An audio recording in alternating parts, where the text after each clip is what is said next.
mantras of our Divine Mother. Our Divine Mother says, "To thee who has been the material envelope of our Master, to thee our infinite gratitude.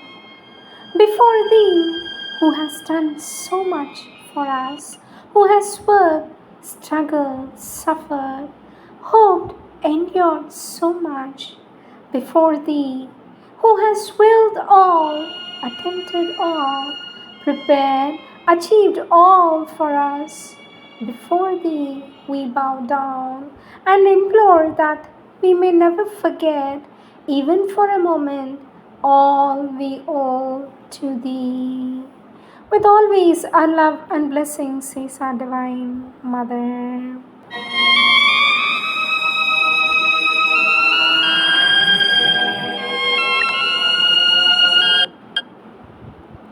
Sri Aurobindo's Savitri, Book 1, The Book of Beginnings, Canto 4, The Secret Knowledge, page 81.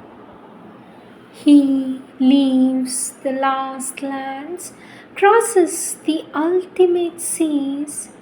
He turns to eternal things, his symbol quest. Life changes for him, its time-constructed scenes, its images weaved infinity. Earth's borders recede, and the terrestrial air hangs round him, no longer its translucent veil. He has crossed the limit of mortal thought and hope. He has reached the world's end and stares beyond. The eyes of mortal body plunge their gaze into eyes that look upon eternity.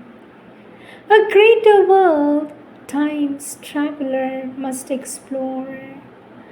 At last he hears a chanting on the heights, and the far speaks and the unknown grows near.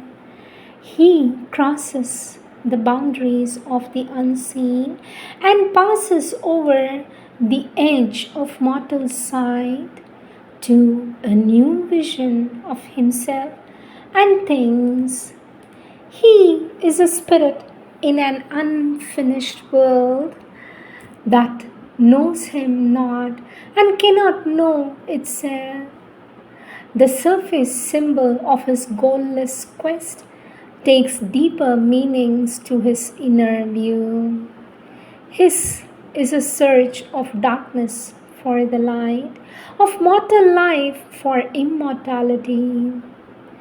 In the vessel of an earthly embodiment, over the narrow rails of limiting sense, he looks out on the magic waves of time, where mind, like a moon, illumines the world's dark. There is limned, ever retreating from the eyes, as if in a tenuous, misty dream light drawn, the outline of a dim, mysterious shore. A sailor on the inconscious, fathomless sea, he voyages through a starry world of thought, on matter's deck to a spiritual sun.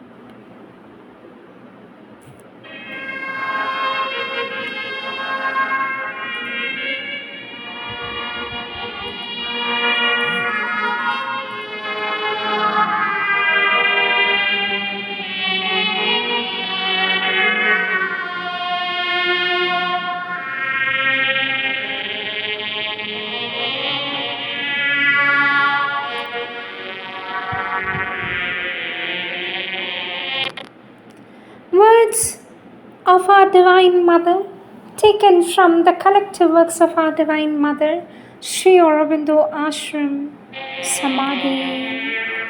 His eternal presence at the Samadhi. And there is also another means which is very effective, and you will succeed each time you ask. If you are in difficulty or you want an answer, it could be anything.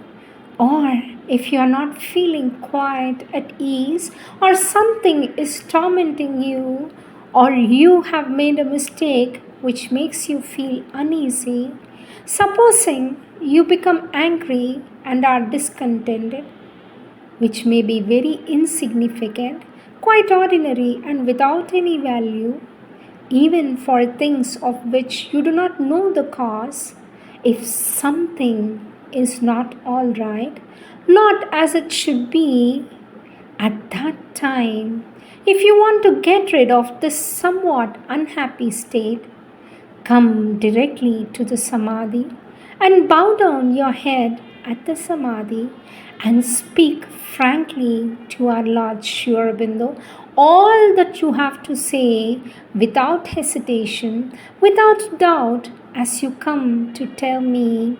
And you have seen so many times that your difficulties have disappeared at once, vanished completely the moment you spoke to me. Our Divine Mother says, you got rid of them because I chased them out of you. And you felt yourself free from these negative or even harmful formations, and you feel light because I removed from you this burden and you went back happy. Do you remember? So many times you have told that to me. For that the child says, yes, Mother, many times. Our Divine Mother says, in the same manner, you should tell our Lord Sri Aurobindo like this. You should keep your head on the Samadhi. The mother bows her head and you tell him to get rid of your difficulties. Or you send a prayer like this. And then our Divine Mother makes a movement with the hand from the region of the heart upwards, but very sincerely. And you bring the concentration at the very depth of your being. I am sure that He will hear you and He will give you your answer. Without doubt, you can now communicate easily with Him. There are many who put themselves in contact with Him and find their answers. He has become more accessible to us and He is much more active. You see, then, in this way, you don't have to wait first to inform me, and then I would have to choose a convenient date, a precise time, and also see if I have the time or not, so that I could listen to what you have to tell me, and then I would answer. A whole process to be followed before you get the answer. It is long. It takes a lot of time, and above all, you have to have the patience to wait. But this method is convenient and more direct and more accessible. At any time you can ask. You just come to the Samadhi to have your answer. Our Divine Mother says, if something is not all right and you would like to know the cause, or you want to get rid of a weakness, or get cured or be cleansed, to have a difficulty removed in order to be purified, for any answer, come and ask Sri Aurobindo at the Samadhi, and you will have the answer. Not only His answer, but also His blessings and His compassion, His peace and His illumination. You will be engulfed and seized by His love that is all powerful. Once you abandon yourself to Him, you will be protected against all mishaps. It is like this. His influence, He reveals Himself to all those who are simple, sincere, and humble. He is there perfectly conscious, and He directs all the activities of the world. When I want to know something and I ask Him, and at once He answers me. Our Divine Mother says, this does not mean that I forbid you to come to me and ask something. You can always come to me on any day. I shall be free to listen to you and give you my advice. You know, earlier when Lord Sri Aurobindo was in his body, people used to ask or to say that he was very far, remote, and inaccessible to men, and that he was not concerned about the affairs of the sadhaks here. It is not quite correct, for indeed he used to spend night after night replying to a heap of letters instead of doing his work of uplifting the world and preparing it for the advent of the supramental world. He used to take pains to follow their progress and occupy himself with matters concerning the sadhaks. Our Divine Mother says, and yet he had arranged things in such a way that the sadhaks could communicate directly with me and receive my blessings and my help practically on the physical plane as well as inwardly for the sadhana. It was through me that they could realize the heights of consciousness towards the supramental or surmount any difficulty. At that time, says our Divine Mother, he was preoccupied to gain control, not only to conquer, but to subjugate and master the different worlds, the diverse powers, and the innumerable states of consciousness that were opposing and standing like an obstacle to our work, the quest towards the supramental. And the mundane affairs were left to me to resolve, and also all this organization of the ashram as well as the progress of the individuals and the effort towards the collective yoga.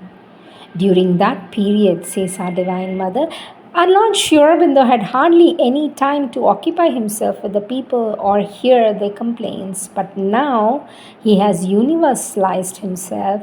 He has become vast and very intimate and close. There is a bond with everyone. There is a bond with everyone through a nearness and a direct influence so that everyone can have access to him. It is formidable, says our Divine Mother. His presence vibrates. His presence vibrates concrete all around the Samadhi, and his influence penetrates and touches the central being and awakens the consciousness to the spiritual life. Our Divine Mother says, even the agnostics, the unbelievers, people of bad will who come out of curiosity to visit the Samadhi, return amazed by a mysterious alchemy and find an inner peace because there he showers his peace, his compassion constantly. It is this that baits him when they pass before him. It is unbelievably surcharged activity of his force and his presence. Our Divine Mother says, when I look at the Samadhi and see what is happening there, I am astonished to find this column of dazzling light vibrating with an energy and a transforming force. It rises like this, and our Divine Mother makes a gesture with an upward movement with the hands, with a splendor and a brilliance, like an effusion of light from the length and breadth of the Samadhi. It is the new light materializing. Our Divine Mother says, at night, when everything is quiet, there are some entities who clean up this place of all that the people have left behind, all the formations of falsehood, desires, impatient supplications, all sorts of complaints, bad will, and maladies, as well as the hostile forces, and make this place peaceful and pleasant. They purify the whole surrounding with so much love so that His presence is felt. Our Divine Mother says, it is a sanctified place for meditation and not for gossip. Never to speak, one disturbs the atmosphere. He is there with his glorified body sustaining the entire world in a subtle moment, manifesting gradually his consciousness partially veiled for the divine descent. Our Divine Mother says, He is the living assurance of our divine possibility, the promise of the divinity radiating with the divine light and divine power, the progressive march towards the divine manifestation. That is why the whole atmosphere is charged with a divine and sublime peace, you understand? It is He who is there in the divine body, Himself divinized, the representative of the whole humanity. He who by His own effort, by His tapasya and by the sadhana that He has done in His body, has made His body glorious. Our Divine Mother says the realization and the experiences He has had and what He has accumulated. Our Divine Mother says the realizations and the experiences he has had, what he has accumulated in his body by this yogic effort, has charged his body with a transforming power. It is charged dynamically with a force and a light that overflows. It is this that envelops the whole atmosphere. All around, it is His presence. It endures because it is the supramental force and shows no sign of diminishing. It cannot. It is this that the people absorb when they pass around the Samadhi. Without knowing it, they are bathed by His love and they do not even realize as to why they are mystified when they approach the Samadhi. It is amazing. They are bewildered when they touch the Samadhi because the force that is working all around demolishes their so-called religious sentiments, shatters the emotion clamoring towards the heavens and puts them before a reality that they do not understand. They are astounded. They are astounded by this extraordinary phenomenon of the truth that manifests there. Those who are open are touched and they return to recharge themselves and to imbibe in their being this peace that is in the atmosphere. Our Divine Mother says His presence is so concrete, so living, like a conscious immensity that dominates and charges this atmosphere.